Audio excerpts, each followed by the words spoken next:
Okay, so what I'm planning to do is I'm getting into scuba diving, so I'd like to create a platform that I can hold my GoPro on. So out of these 6 pieces, all of which you can find in a Lowe's or Home Depot, it took me about an hour or so to try to find all of these. So look around, take your time, and they're there. PVC section in the plumbing, you'll find these 4 pieces. This is a 45-degree bent elbow, and I really don't know what this is, but I found it, and it seems to work for what I want.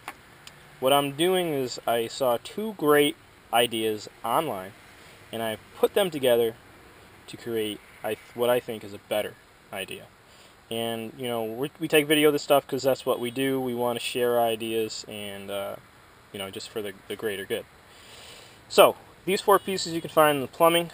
This piece, these pieces here, and this piece, okay, which is going to be our platform, okay, for our GoPro, right up on top here because it's nice and flat. I'm actually going to be cutting the original packaging mount here cutting and gluing it to the platform here.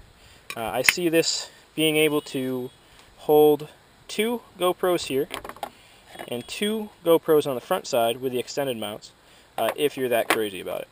So it does give you a lot of room. And some other things you might need. You got your ruler here, safety glasses because I'm going to be using my Dremel, accessories, cutting tools, grinding tools, and whatever else you're going to need. It's always good to have a set like this. It's very handy. Stirring sticks. Okay, we're going to be using a 20-minute epoxy. Some people like the 5-minute epoxy. It was just cheaper, and I don't mind waiting. Rubber gloves if you end up using the epoxy in a messy manner. You don't really need the gloves. Masking tape. Some cleanup stuff. I have some napkins here and some Q-tips just in case the epoxy starts to run. And aluminum. Your paint scheme. And some extra PVC that I'm going to be making a one-handed control with. Okay. So that's all the necessary things needed to create this. And I'm going to start putting together the mount here. See what okay, so putting this thing together, we have our platform. Okay. From the platform, we're going to put this piece here. Okay. On each side, we're going to have those weird pieces, okay, attached to each side. Okay. And the 45-degree elbow. 45-degree elbow. And then these are going to become our handles.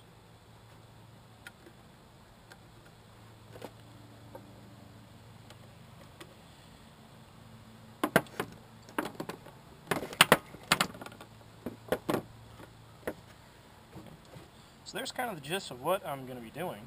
However, I'm going to angle these in a manner that's going to be more comfortable. So I'm just going to take this and kind of bend it up from that 45-degree elbow. Do the same thing to the other side. And so we kind of have this more, what's the scientific term here? I can't think of it right now. But kind of a more comfortable way of holding the mount here. Of course, we're going to have all this epoxies into place, and so it should look something like that. Back here, this is where I plan on sticking the one-hand control, so while I'm scuba diving, I'll have a nice easy control if I need to use my other hand, if I lose my regulator or something. But that's pretty much it. I'm going to be shortening this just a tiny bit and using that piece to put in here because I only have a 1/2 inch PVC, and this is a 3/4 inner diameter here. But again, you can find this all in Lowe's. Forgot to mention this piece and these handle pieces will not be in the PVC section. They will actually be in the electrical section.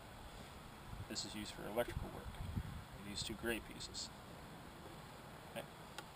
So I'm going to shorten these ends up. Bring these in just a little bit closer to the mount, front of the mount. We're going to start epoxying all this into place. And then our final step is painting. And I'm just going to use a simple blue, and I've been dabbling in pinstriping, so I'm going to kind of make it look all nice, and I'll be posting the pictures following. Alright, let's get cutting. Okay, so the pieces are cut. I took about 1 inch off of the handles on each side. Okay. And show you what I've done here. This is my one-hand control. Okay. That one of the pieces that I did cut off, I used as a spacer in here, because this is a 1/2 inch pipe. That's a 3/4 inch inner diameter. So I actually had to sand out the bit that I cut, because this is actually just a bit thicker than the regular PVC. So if you're looking to do it that way, if you have a Dremel, you can take your sanding bit, kind of just go around on the inside, okay, and just widen that out just a little bit so that fits. Another great thing to have is these accessories: the sanding bit, the cutting bit, here, Dremel. Okay. And what I've done with the setup, I've got it so whatever I do, except for the handles, what I've done here is made a mark on the elbow, made a mark on the funky elbow thing here, to where it's going to match up. So when I go back and epoxy it, I have my reference. Same thing with this.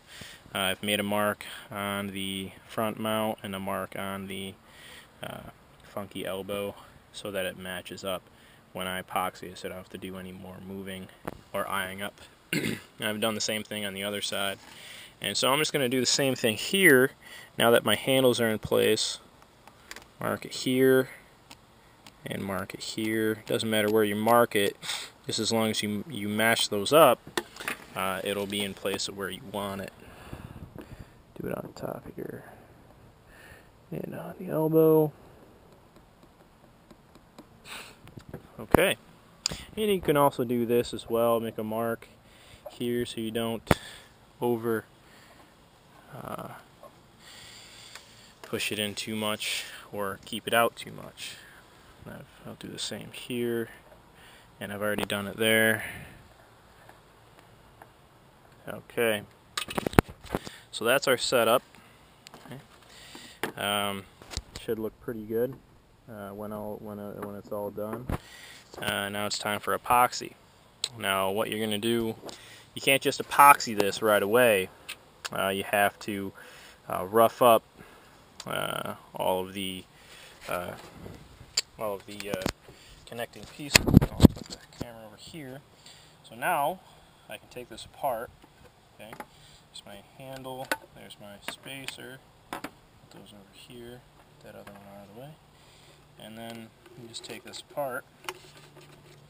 Okay, so what we have to do is rough up this outside, okay, as well as rough up the inside so that the epoxy will grip. Take all this apart,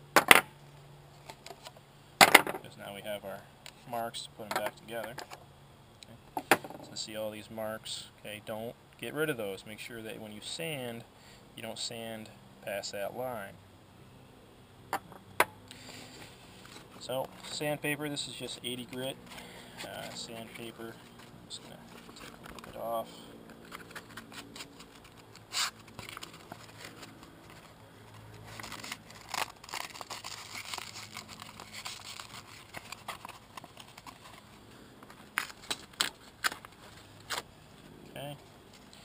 we have our 80 grit, and yep. So you want to rough up the inside just a little bit, just scoring it, just score it up. It's not gonna have to be perfect. Just want to score it up a little bit. Okay, see some dust coming out. That's about it. If it's rough, it's good.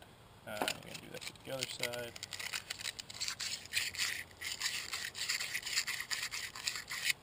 Okay.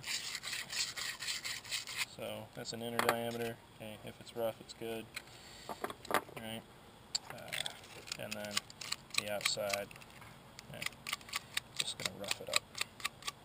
I like to do opposing marks. Okay. Gives it a crisscross grip.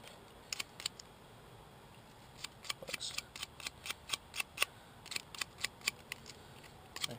If you're a stickler about the scratches, I'm going to be painting this, so I'm not worried about it. Okay. So if it's rough, it's good. You can see that there's starting to flake off here. Okay. So I'm going to be doing that to all these pieces, and then we're going to be getting out the epoxy. And this is plastics plastic epoxy, 20-minute. So we're going to be mixing epoxy, applying it to all the surfaces, and then putting them together. Now it's 20 minutes, so that gives us a little bit of time to really slow down and take our time putting this thing together. Okay. And showing you how to do that. When you're mixing epoxy, this is where the tinfoil comes into play. Okay, mixing epoxy, you want to get yourself a plate. Okay. And we're going to be mixing the epoxy right on top of the tin foil here, so it's not going to damage anything. It's got a good place to sit. Okay, and we're just going to be mixing it with the stirring stick here. Now, some people say, you're not supposed to use wood. It gets particles in there, but this is nothing that's I'm going to be selling, or I don't believe it's going to break. This epoxy is pretty strong, so I'm not worried about the little particles from the wood. If it doesn't flake off when I rub it like this, I'm not too worried about it. Epoxy's going to work the same way. Now, if I was doing some kind of wood project or something that I'd be selling, something that's really valuable, I wouldn't be using this. I'd be using some sort of either glass or plastic, non-debris type of material. Okay, and our handle here, same thing. We're going to be, this is about 5 inches, scoring the end here, and doing the same thing with the inner diameter here is already sanded out, but make sure to score the outside diameter as well as the inside diameter of this piece as well. Don't forget this piece. Okay. We get so focused on our other pieces, don't want to forget our main front mount here. Okay. Alright, so I'm going to be mixing the epoxy up here and scoring all these pieces, and let's get putting this thing together.